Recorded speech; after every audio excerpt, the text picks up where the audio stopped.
Harry Potter और पारस पत्थर। अध्याय 5 छूमंतर गली। अगली सुबह हैरी जल्दी जाग गया। हालांकि उसे अच्छी तरह से मालूम था कि सुबह हो चुकी है, लेकिन फिर भी उसने अपनी आंखें नहीं खोली। मैं एक सपना देख रहा था, उसने अपने आप को समझाते हुए कहा। मैंने सपने में देखा कि हैग्रिड नाम का एक भीमकाय आदमी आया और उसने मुझे बताया कि मैं जादूगरों के स्कूल में पढ़ने जा रहा हूँ। लेकिन जब मैं अपनी आंखें खोलूँगा तो खुद को घर की अपनी अलमारी में पाऊँगा। तभी अचानक एक तेज़ आवाज़ हुई, जैसे कोई खटखटा रहा हो, और ये पेटूनिया आंटी दरवाज़ा खटखटा रही हैं। हैरी ने सोचा।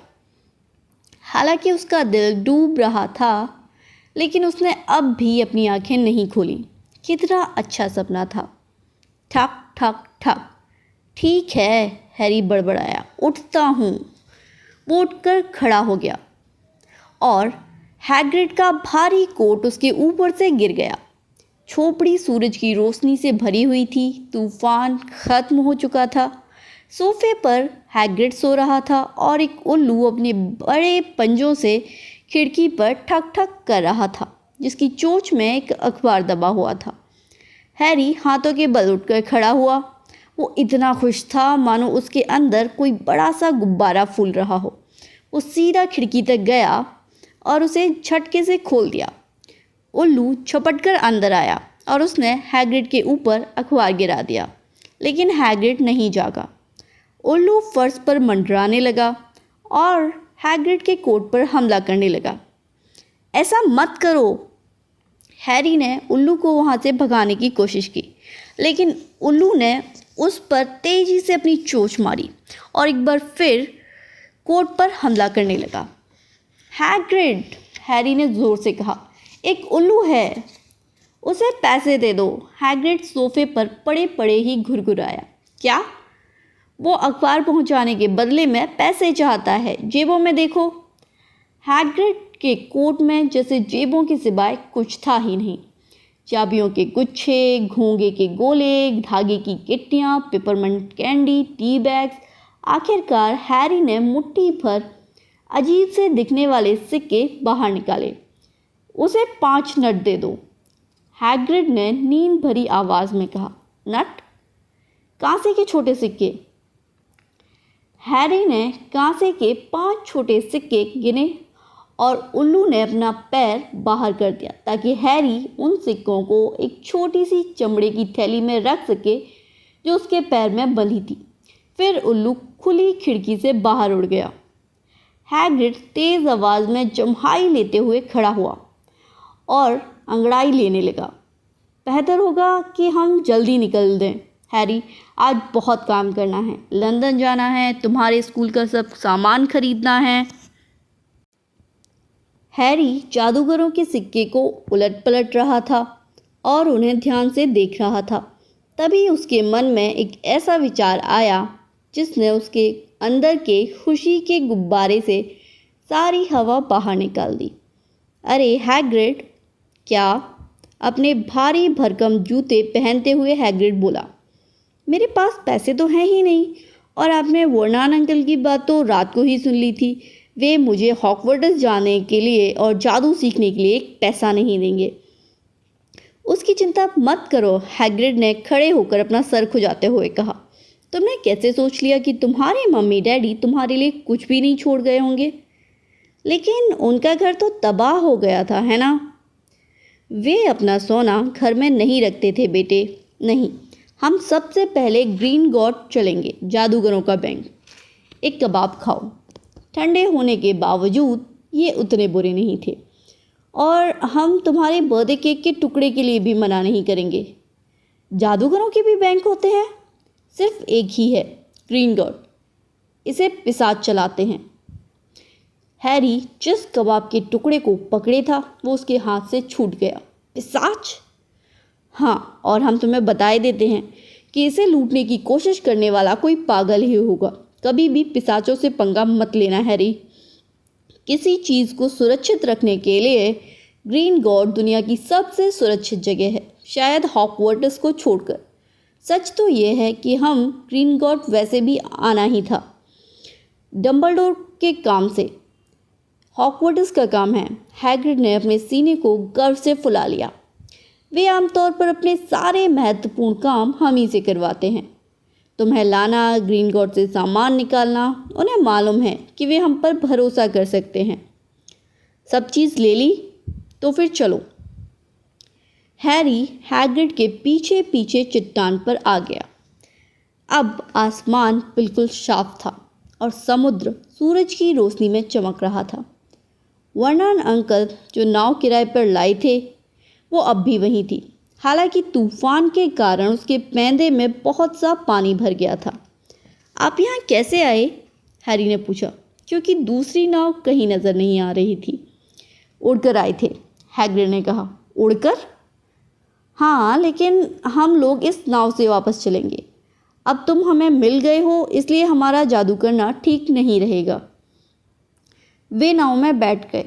हैरी अब भी हैग्रिड को घूर रहा था और ये कल्पना करने की कोशिश कर रहा था कि हैग्रिड उड़ते समय कैसा लग रहा होगा।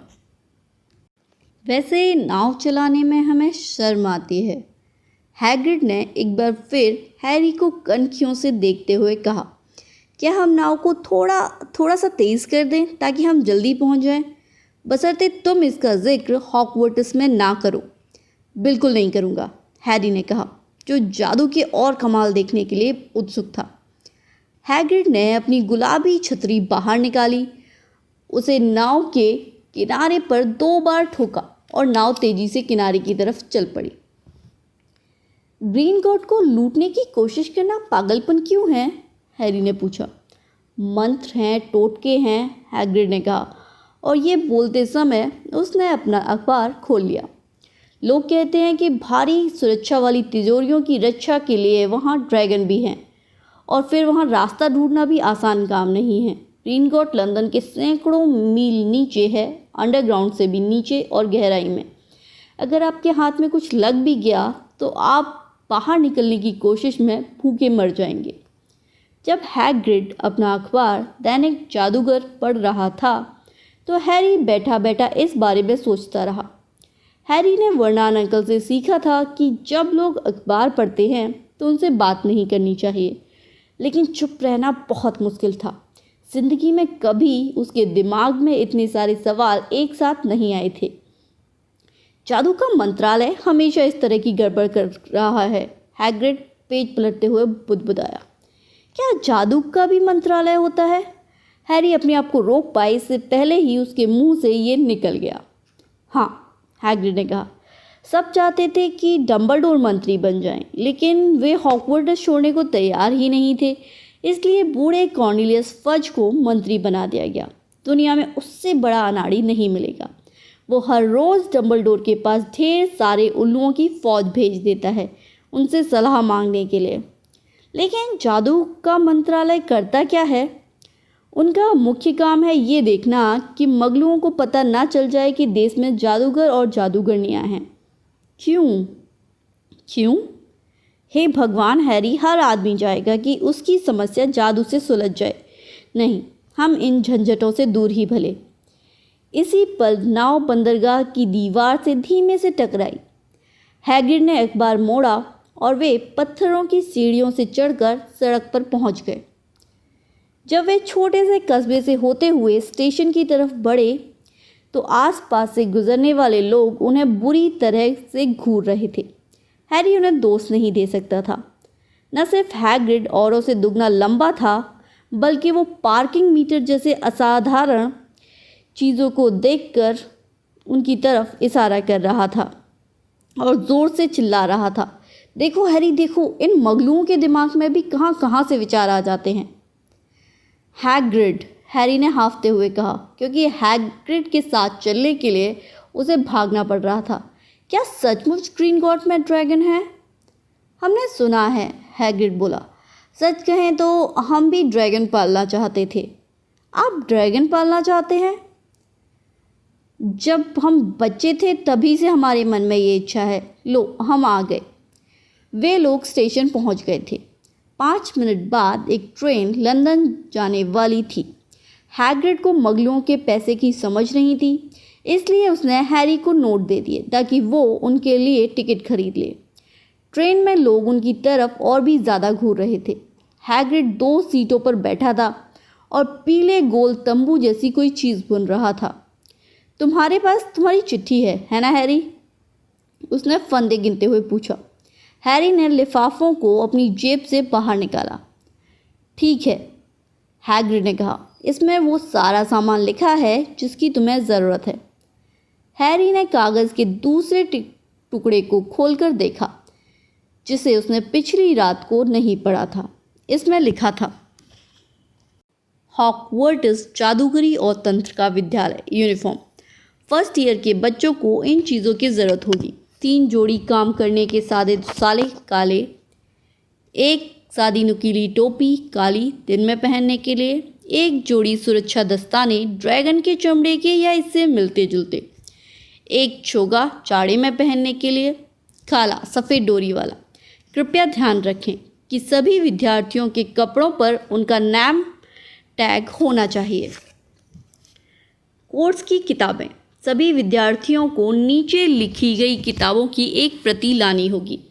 मंत्रों की शुरुआती किताब भाग 1 मिरांडा गोसॉक, जादू का इतिहास बेथिल्डा बैगशॉट, जादुई किताब एडलबर्ट वेल्फिंग, रूप परिवर्तन की शुरुआती किताब एमरिक स्विच, 1000 जड़ी बूटियाँ और फफूंदियाँ फिलिडा स्पोर, जादुई काड़े और सीनियस जिगर, विचित्र जानवर और उन्हें कहाँ ढूंढा जाए, न्यूट स्कैमेंडर, गुप्त कलाओं से रक्षा, क्वेंटिन ट्रिम्बल, अन्य सामग्री, 1 जादुई छड़ी, 1 कढ़ाई जस्ते की स्टैंडर्ड साइज 2, 1 जोड़ी कांच या स्फटिक की शीशियाँ, 1 दूरबीन, 1 जोड़ी पीतल के तराजू। विद्यार्थी चाहें तो उल्लू या बिल्ली या मेढक भी ला सकते हैं।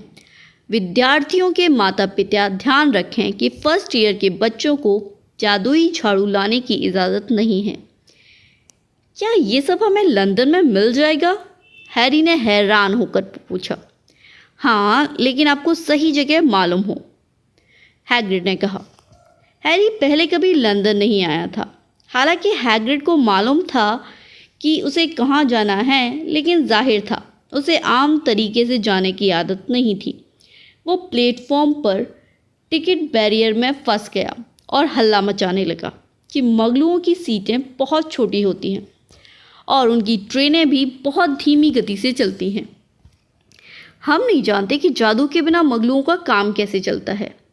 ये उसने तब कहा जब वे टूटी फूटी ऑटोमेटिक सीढ़ियों पर चढ़े, जो उन्हें एक भीड़ भरी सड़क पर ले गई, जिसके दोनों तरफ दुकानें बनी थी। हैग्रिड इतना लंबा चौड़ा था कि उसे देखते ही भीड़ छट जाती थी। हैरी को बस इतना करना था कि वो उसके ठीक पीछे चले। वे किताबों की दुकान, म्यूज़िक स्टोर्स, हैमबर्गर बार और सिनेमा घर के पास से गुजरे, लेकिन एक भी दुकान को देखकर ऐसा नहीं लग रहा था कि वहाँ जादुई छड़ी मिल सकती है। ये सामान्य लोगों से भरी एक सामान्य सड़क थी। क्या सचमुच जादूगरों का ढेर सारा सोना उनके नीचे मीलों गहराई में दबा हुआ था? क्या सचमुच ऐसी दुकानें थीं जहां मंत्रों की किताबें और जादुई झाड़ुएं मिलती थीं? कहीं डसली परिवार ने उसके साथ कोई भयानक मजाक तो नहीं किया? अगर हैरी को ये पता ना होता कि डसली परिवार को मजाक करना नहीं आता, तो वो ऐसा ज़रूर सोच सकता था। हालांकि हैग्रिड ने जो कुछ भी बताया था वो सब कल्पना से परे था, फिर भी हैरी को उसकी बात पर यकीन था। हैग्रिड ने रुकते हुए कहा, ये रही रिश्ती कढ़ाई। ये एक मशहूर जगह है। रिश्ती कढ़ाई एक छोटा और गंदा सा बियर बार था।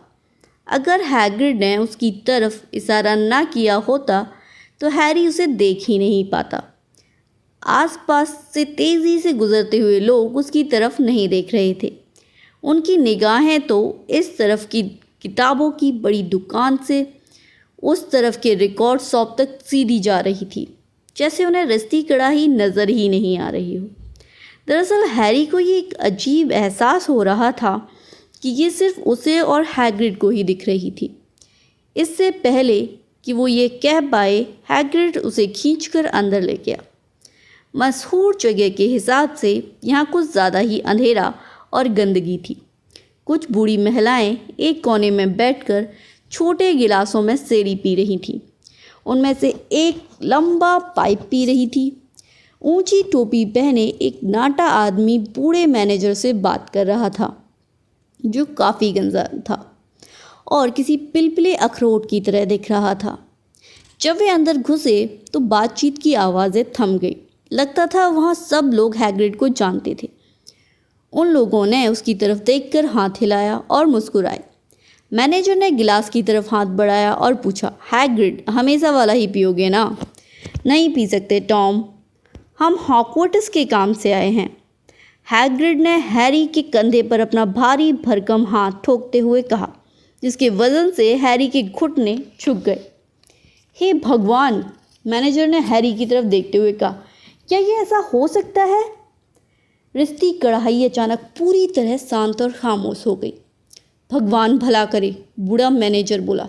हैरी पॉटर, कितने सम्मान की बात है। वो बार के पीछे से लपककर बाहर आया, हैरी की तरफ दौड़ा और उसका हाथ अपने हाथ में ले लिया। उसकी आंखों में आंसू भरे थे। हमारी दुनिया में आपका स्वागत है मिस्टर पॉटर, स्वागत है। हैरी को समझ नहीं आया कि वो क्या कहे। सब लोग उसी की तरफ देख रहे थे। पाइप पीने वाली बूढ़ी महिला पाइप खींचे जा रही थी और उसे पता ही नहीं चला कि उसका पाइप फूट चुका था। हैग्रिड का चेहरा चमक रहा था। फिर बहुत सी कुर्सियों के खिसकने की तेज खड़खड़ाहट हुई और अगले ही पल रिश्ती कढ़ाई के सभी लोग उससे हाथ मिला रहे थे। डोरिस क्रॉकफोर्ड, मिस्टर पॉटर, मुझे यकीन नहीं होता मैं आपसे मिल रही हूँ। मुझे गर्व है मिस्टर पॉटर, मुझे बहुत गर्व है। हमेशा से आपसे हाथ मिलाना चाहता था। मैं खुशी के मारे पागल हो रहा हूँ। मैं बता नहीं सकता मिस्टर पॉटर कि आपसे मिलकर मुझे कितनी खुशी हुई। मेरा नाम डिगल है, डिडलस डिगल। मैंने आपको पहले भी देखा है, हैरी ने कहा, जब डिडलस डिगल की टोपी रोमांच के कारण गिर गई। आपने मुझे एक बार दुकान में देखकर सर झुकाया था, उसे याद है? डिडलस डिगल ने चिल्लाते हुए चारों तरफ देखा। सुना तुमने? उसे याद है। हैरी ने बार बार हाथ मिलाए। डोरिस क्रॉकफोर्ड हाथ मिलाने के लिए बार बार आती रही।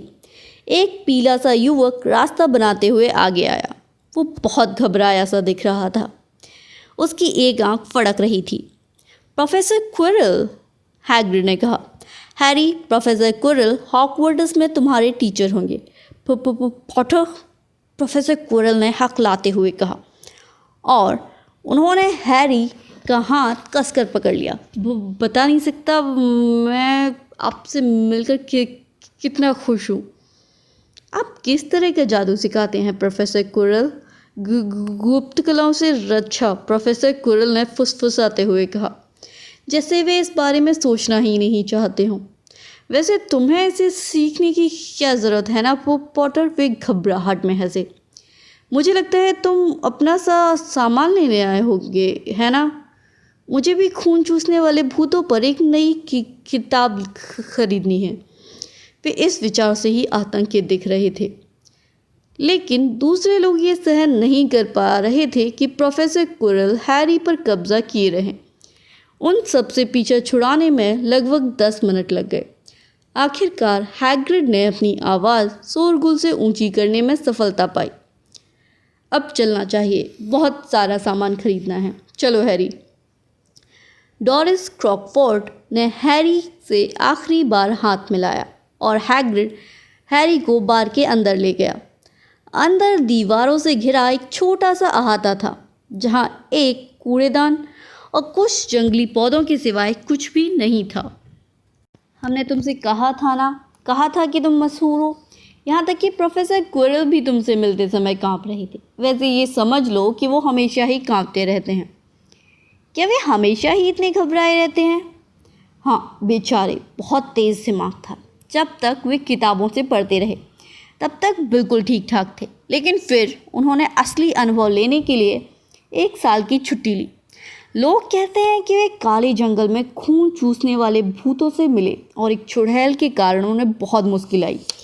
इसके बाद से वे पहले जैसे नहीं रहे। वे विद्यार्थियों से डरते हैं, अपने खुद के विषय से डरते हैं। अब हमारी छतरी कहाँ है? खून चूसने वाले भूत चुड़ैले हैरी का दिमाग घूम रहा था। इस बीच हैग्रिड कूड़ेदान के ऊपर वाली ईंटें दीवार पर गिन रहा था। 3 ऊपर 2 बगल में वो बुदबुदा रहा था। ठीक है, पीछे हटो हैरी। उसने अपनी छतरी की नोक से दीवार को 3 बार ठोका। जिस ईंट को उसने छुआ था वो थर्राई, कांपी और फिर बीच से एक छोटा सा छेद नजर आया जो चौड़ा होता गया। 1 सेकंड बाद उन्हें एक मेहराबदार रास्ता दिखा जो इतना बड़ा था कि हैग्रिड भी उसमें आराम से जा सकता था। इस मेहराबदार रास्ते के उस पार पैमंद लगी सड़क थी जो घुमावदार थी और आगे जाकर मोड़ पर गुम हो जाती थी। छूमंतर गली में तुम्हारा स्वागत है, हैग्रिड ने कहा। हैरी को आश्चर्य हुआ कि वो दांत दिखा रहा था। फिर वे लोग मेहराबदार रास्ते के अंदर गए। हैरी ने जल्दी से सर घुमाकर देखा कि मेहराबदार रास्ता तत्काल एक बार फिर ठोस दीवार में बदल गया था। सबसे पास वाली दुकान के बाहर रखी कढ़ाइयों का ढेर सूरज की रोशनी में चमक रहा था। उनके ऊपर लटके साइन बोर्ड पर लिखा था, कढ़ाइयाँ हर साइज़ की, तांबे, पीतल, जस्ते, चांदी की, अपने आप तलने वाली, फोल्ड होने वाली। हाँ, तुम्हें इसकी ज़रूरत पड़ेगी, हैग्रिड ने कहा, लेकिन सबसे पहले तुम्हारे पैसे निकालने होंगे। हैरी सोच रहा था कि काश उसके 8 आँखें होती। सड़क पर चलते समय वो हर दिशा में अपना सर घुमा रहा था और एक साथ सब चीज़ों को देखने की कोशिश कर रहा था। दुकानें, उनके बाहर रखी चीज़ें, सामान खरीदते लोग। औषधियों की दुकान के बाहर वे गोल मटोल औरत के पास से गुजरे जो अपना सर हिला रही थी और कह रही थी, ड्रैगन लेवर 17 सिकल का 1 औंस, ये लोग पागल हो गए हैं। एक अंधेरी दुकान से उल्लुओं के बोलने की धीमी धीमी आवाज़ें आ रही थीं, जिसके साइन बोर्ड पर लिखा था, आइलॉप्स उल्लू एम्पोरियम, पिंगल, घुघू, कैरल, भूरे और सफ़ेद उल्लू। हैरी की उम्र के कई बच्चे एक खिड़की पर अपनी नाक गड़ाए खड़े थे जिसके अंदर जादुई झाड़ुएं रखी थीं। देखो, हैरी ने एक को कहते सुना, नई निम्बस 2000 सबसे तेज़। वहाँ पर ऐसी दुकानें थीं जहाँ दुसाले और दूरबीन बिक रही थीं और चांदी के अजीब से यंत्र भी जिन्हें हैरी ने पहले कभी नहीं देखा था। खिड़कियों में चमगादड़ के स्प्लीन और ईल मछली की आंखों के ढेर लगे थे। मंत्रों की किताबों के गट्ठर, चमड़े के कागज़ के रोल और कलमें, जादुई काढ़े की बोतलें, चंद्रमा के ग्लोब। ग्रीनगॉट, हैग्रिड ने कहा। वे एक बर्फ़ जैसी सफ़ेद इमारत के पास पहुंच गए थे जो बाकी सभी दुकानों से बहुत ऊंची थी। उसके कांसे कि चमकते दरवाजे के पास लाल और सुनहरी यूनिफॉर्म पहने हुए खड़ा था एक पिशाच। हाँ, पिशाच है, हैग्रिड ने धीमे से कहा। जब वे लोग सफ़ेद पत्थर की सीढ़ियाँ चढ़ते हुए उसकी तरफ बढ़े, पिशाच हैरी से कुछ इंच नाटा होगा।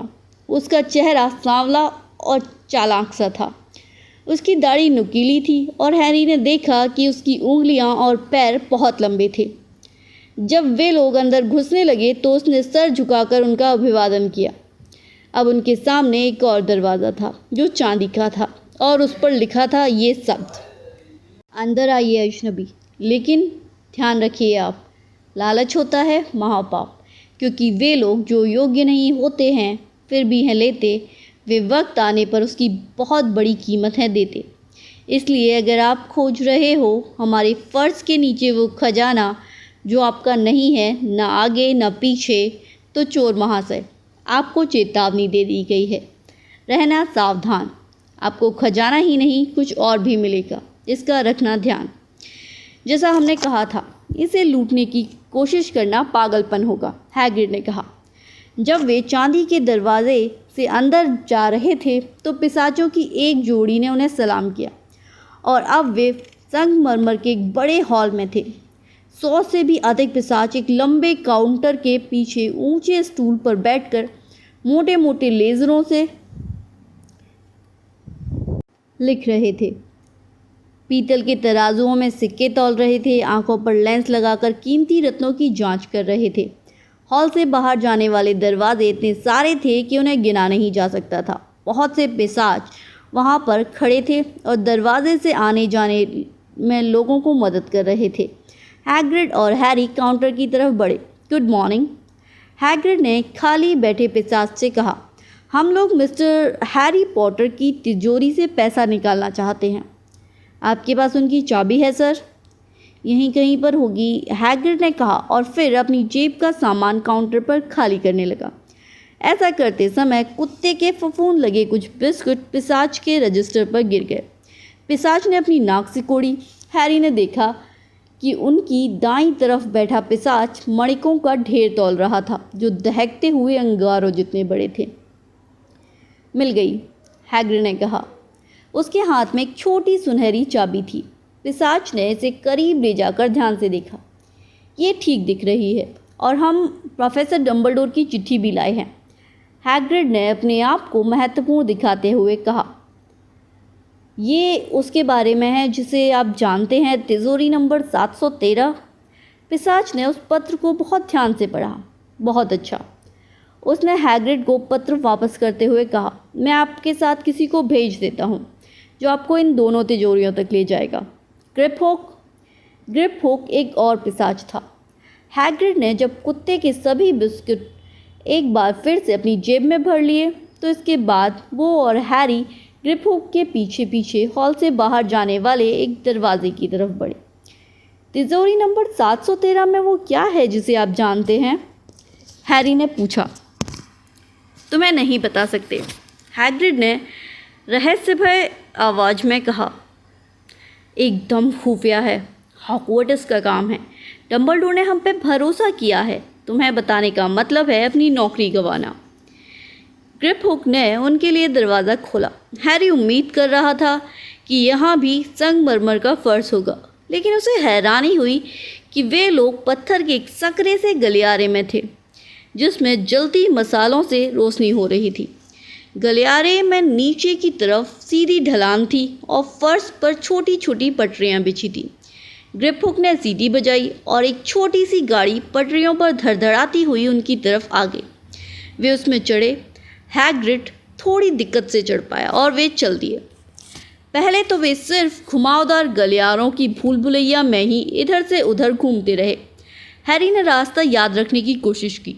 बाएं दाएं दाएं बाएं, बीच वाला रास्ता, दाएं बाएं, लेकिन याद रखना असंभव था। धड़धड़ाती हुई गाड़ी को रास्ता मालूम था क्योंकि ग्रिपहोक गाड़ी नहीं चला रहा था, वो अपने आप चल रही थी। हैरी की आंखें दुखने लगी क्योंकि उसके मुंह पर ठंडी हवा के थपेड़े सीधे पड़ रहे थे। फिर भी वो आंखें फाड़कर देखता रहा।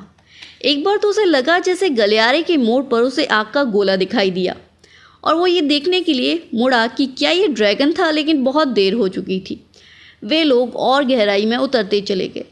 ज़मीन के अंदर बनी एक झील के पास से गुजरे जहाँ स्टैलेक्टाइट छत से लटकते चूने के खंभे और स्टैलेग्माइट फर्श से ऊपर जाते चूने के खंभे थे। गाड़ी के शोरगुल से अधिक तेज़ आवाज़ में बोलते हुए हैरी ने हैग्रिड से पूछा, मैं नहीं जानता कि स्टैलेग्माइट और स्टैलेक्टाइट में क्या अंतर है। स्टैलेग्माइट में एम होता है, हैग्रिड ने कहा, और हमसे इस समय कोई सवाल मत पूछो। हमें लगता है कि हमारी तबीयत खराब हो रही है। हैग्रिड का चेहरा पक पड़ गया था और जब गाड़ी आखिरकार गलियारे की दीवार में एक छोटे से दरवाजे के पास रुकी तो हैग्रिड नीचे उतरा। उसके घुटने इतने कांप रहे थे कि उसे दीवार का सहारा लेना पड़ा। ग्रिपहोक ने दरवाज़ा का ताला खोला। अंदर से काफ़ी सारा हरा धुआं तैरता हुआ निकला और जब वो साफ हुआ तो हैरी का मुंह खुला रह गया। अंदर सोने के सिक्कों का ढेर था, चांदी का अंबार था, छोटे कांसे के नट तो अनगिनत थे। सब तुम्हारा है हैरी, हैग्रिड ने मुस्कुराते हुए कहा। ये सब हैरी का था। उसे विश्वास नहीं हो रहा था। डसली परिवार को इस बारे में पता नहीं था, वरना उन्होंने चुटकियों में सब हथिया लिया होता। वे हैरी को हमेशा ताना देते रहते थे कि उसको पालने में कितना खर्च करना पड़ता था और इस समय पूरे समय उसके नाम का एक छोटा सा खजाना लंदन के नीचे गहराई में दबा हुआ था। हैग्रिड ने इनमें से कुछ सिक्कों को बैग में भरने के लिए हैरी की मदद की। सोने के सिक्कों को गैलियन कहते हैं, उसने समझाया। एक गैलियन में 17 चांदी के सिक्कल होते हैं और एक सिक्कल में 29 नट होते हैं। ये बहुत आसान है, ठीक है? इतना 2 साल के लिए काफ़ी होगा। हम बाकी पैसे तुम्हारे भविष्य के लिए बचा कर रखेंगे। वो ग्रिप हुक की तरफ मुड़ा। अब तिजोरी नंबर 713 और मेहरबानी करके क्या हम थोड़ा धीमे चल सकते हैं? गाड़ी एक ही स्पीड से चलती है, ग्रिप हुक ने कहा। वे लोग अब और भी गहराई में जा रहे थे और उनकी गाड़ी रफ्तार पकड़ रही थी। जब वे सकरे मोड़ पर मुड़कर धड़धड़ाते हुए आगे बढ़े तो हवा बहुत ठंडी हो गई। अब एक अंडरग्राउंड दर्रे के ऊपर से तेजी से गुजर रहे थे और हैरी ने गाड़ी के किनारे से झांक कर देखने की कोशिश की कि अंधेरे तलहटी में क्या था, लेकिन हैग्रिड ने करहाते हुए उसकी गर्दन पकड़कर उसे पीछे खींच लिया। तिजोरी नंबर 713 में चाबी लगाने का कोई छेद नहीं था। पीछे खड़े रहो, ग्रिप हुक ने रौब झाड़ते हुए कहा। उसने दरवाजे को अपनी लंबी उंगली से हल्के से ठोका और दरवाज़ा पिघल गया। ग्रिप हुक ने कहा, अगर ग्रीन गॉड के पिशाच के अलावा किसी और ने ऐसा करने की कोशिश की होती तो दरवाज़ा उसे अंदर चूस लेता और वो अंदर फंसा रह जाता। आप कितने दिनों बाद दरवाज़ा खोलकर ये देखते हैं कि कहीं कोई अंदर तो नहीं है? हैरी ने पूछा। लगभग हर 10 साल बाद, ग्रिप हुक ने बहुत गंदे तरीके से मुस्कुराते हुए कहा। हैरी को विश्वास था कि इस भारी सुरक्षा वाली तिजोरी के अंदर कोई सचमुच असाधारण चीज़ होगी, इसलिए वो उत्सुकता से आगे की तरफ झुका। उसे उम्मीद थी कम से कम यहाँ पर उसे बेशकीमती हीरे जवाहरात तो दिखेंगे ही, लेकिन पहली नज़र में तो उसे लगा जैसे तिजोरी खाली है। फिर उसे फर्श पर भूरे कागज़ में लिपटा एक गंदा सा छोटा पैकेट दिखाई दिया। हैग्रिड ने उसे उठाया और अपने कोट के अंदर रख लिया। हैरी ये जानने के लिए बहुत उत्सुक था कि पैकेट में क्या था, लेकिन वो ये भी जानता था कि पूछने से कोई फ़ायदा नहीं होगा। चलो एक बार फिर इस बेहुदा गाड़ी में चढ़ जाओ और वापस लौटते समय हमसे बात मत करना। बेहतर होगा अगर हम अपना मुंह बंद रखें, हैग्रिड ने कहा। गाड़ी की एक और भीषण यात्रा के बाद वे ग्रीन गॉड के बाहर सूरज की रोशनी में खड़े थे और उनकी आंखें चौंधिया रही थीं। हैरी को समझ नहीं आ रहा था कि दौड़ लगाकर सबसे पहले कहाँ जाए, क्योंकि अब उसके पास पैसों से भरा बैग था। वो ये तो नहीं जानता था कि 1 पाउंड में कितने गैलियन होते हैं, लेकिन ये ज़रूर जानता था कि उसके पास पूरी ज़िंदगी में जितना पैसा रहा था उससे ज़्यादा पैसा इस समय उसके हाथों में था। डडली के पास जितना पैसा रहता था उससे भी ज़्यादा। अब तुम्हारी यूनिफॉर्म ले लें, हैग्रिड ने कहा और एक दुकान की तरफ देखकर सिर हिलाया जिस पर लिखा था मैडम मैल्किन के दुसाले, हर मौके के लिए। सुनो हैरी, तुम्हें बुरा तो नहीं लगेगा अगर हम रिश्ती कढ़ाई में जाकर थोड़ी ताकत बटोर लें? हमें ग्रीन गॉड की गाड़ियों से नफरत है। वो अब भी थोड़ा बीमार दिख रहा था, इसलिए हैरी मैडम मैल्किन के दुकान में अकेला ही अंदर गया और वो घबराया हुआ था। मैडम मैल्किन एक गोल मटोल और मुस्कुराती हुई जादूगरनी थी जो ऊपर से नीचे तक बैगनी कपड़े पहने थी। हॉगवर्ट्स बेटे, हैरी के बोलने से पहले ही वे बोल पड़ी, यहाँ पूरा सामान है। एक और बच्चा अभी दुसाले का नाप दे रहा है। दुकान के पिछले हिस्से में पीले नुकीले चेहरे वाला एक लड़का स्टूल पर खड़ा था, जबकि एक जादूगरनी उसके लंबे काले दुसाले में पिन लगा रही थी। मैडम मैल्किन ने उसके पास वाले स्टूल पर हैरी को खड़ा कर दिया तो उसके सिर पर एक लंबा दुसाला डाला और सही ऊंचाई पर पिन लगाना शुरू किया। हेलो, लड़के ने कहा। हॉगवर्ट्स? हाँ, हैरी ने कहा। मेरे डैडी बगल की दुकान में मेरे लिए किताबें खरीद रहे हैं और मम्मी सड़क पर आगे की तरफ जादुई छड़ियाँ देख रही हैं, लड़के ने कहा। उसकी आवाज़ बोरियत भरी थी और वो धीरे धीरे बोल रहा था। फिर मैं उन लोगों को खींच कर ले जाऊंगा क्योंकि मुझे उड़ने वाली झाड़ू देखना है। मुझे नहीं मालूम कि फर्स्ट ईयर में हमें झाड़ू रखने की इजाज़त क्यों नहीं है। मुझे लगता है मैं डैडी को धमका कर मना लूँगा कि वो मुझे एक झाड़ू दिला दें और फिर मैं उसे किसी तरह चोरी से अंदर ले जाऊंगा। यह सुनकर हैरी को डडली की याद आ गई। क्या तुम्हारे पास जादुई झाड़ू है? लड़के ने आगे कहा। नहीं, हैरी ने जवाब दिया। क्विडिच खेलते हो? नहीं, हैरी ने एक बार फिर कहा और वो हैरान हो रहा था कि ये क्विडिच क्या भला होती है। मैं तो खेलता हूँ। डैडी कहते हैं कि अगर मुझे मेरे हाउस की टीम में नहीं चुना गया तो ये अन्याय होगा और मुझे कहना पड़ेगा। मैं उनकी बात से पूरी तरह सहमत हूँ। क्या तुम्हें मालूम है कि तुम किस हाउस में जाओगे? नहीं, हैरी ने कहा और वो हर मिनट अपने आप को अधिक मूर्ख महसूस कर रहा था। वैसे तो वहां पहुंचने से पहले कोई भी सचमुच ये नहीं जानता कि वो किस हाउस में रहेगा, लेकिन मैं जानता हूं कि मैं नागशक्ति में रहूंगा। हमारा पूरा परिवार उसी में रहा है। जरा मेहनत कश में रहने की कल्पना करो। मुझे तो लगता है मैं स्कूल ही छोड़ दूंगा। और तुम? हैरी ने कहा। वो चाहता था कि वो कोई अधिक रोचक बात कर सके। मैं कहता हूँ जरा उस आदमी को तो देखो, लड़के ने अचानक सामने वाली खिड़की की तरफ इशारा करते हुए कहा। वहां पर हैग्रिड खड़ा था और हैरी की तरफ देखकर दांत दिखा रहा था। उसने 2 बड़ी आइसक्रीमों की तरफ इशारा किया ताकि हैरी समझ सके कि वो अंदर क्यों नहीं आ सकता। वो हैग्रिड है, हैरी ने कहा। उसे खुशी थी। उसे कोई तो ऐसी बात मालूम थी जो उस लड़के को नहीं मालूम थी। वो हॉगवर्ट्स में काम करता है। अच्छा, लड़के ने कहा। मैंने उसके बारे में सुना है। वो एक तरह का नौकर है ना? वो चाबियों का रखवाला है, हैरी ने कहा। गुजरने वाले हर पल के साथ हैरी उस लड़के को कम पसंद करता जा रहा था। हाँ, वही तो। मैंने सुना है कि वो थोड़ा जंगली किस्म का है। स्कूल के मैदान में एक झोपड़ी में रहता है और हर कुछ दिन में शराब पी लेता है, जादू करने की कोशिश करता है और अंत में अपने ही बिस्तर में आग लगा लेता है। मुझे लगता है कि वो बहुत होशियार है, हैरी ने ठंडेपन से कहा। क्या सचमुच? लड़के ने हल्के व्यंग से कहा। वो तुम्हारे साथ क्यों है? तुम्हारे मम्मी डैडी कहाँ हैं? वे मर चुके हैं, हैरी ने छोटा सा जवाब दिया। वो इस लड़के के साथ इस बारे में ज्यादा बात करने के मूड में नहीं था। ओह सॉरी, लड़के ने कहा, लेकिन उसकी आवाज से नहीं लग रहा था कि उसे जरा भी अफसोस हुआ है। पर वे हमारी ही तरह के थे, है ना? अगर तुम्हारा यही मतलब है तो वे जादूगर और जादूगरनी थे। मैं सोचता हूँ कि उन्हें दूसरी तरह के लोगों को अंदर नहीं आने देना चाहिए। तुम्हें क्या लगता है?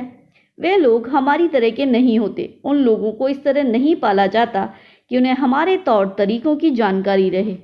जरा सोचो तो सही, उनमें से कुछ तो हॉगवर्ट्स का नाम ही पहली बार तब सुनते हैं जब उन्हें चिट्ठी मिलती है। मुझे लगता है कि उन्हें जादू के पुराने जादूगर परिवारों तक ही सीमित रखना चाहिए। वैसे तुम्हारा सरनेम क्या है?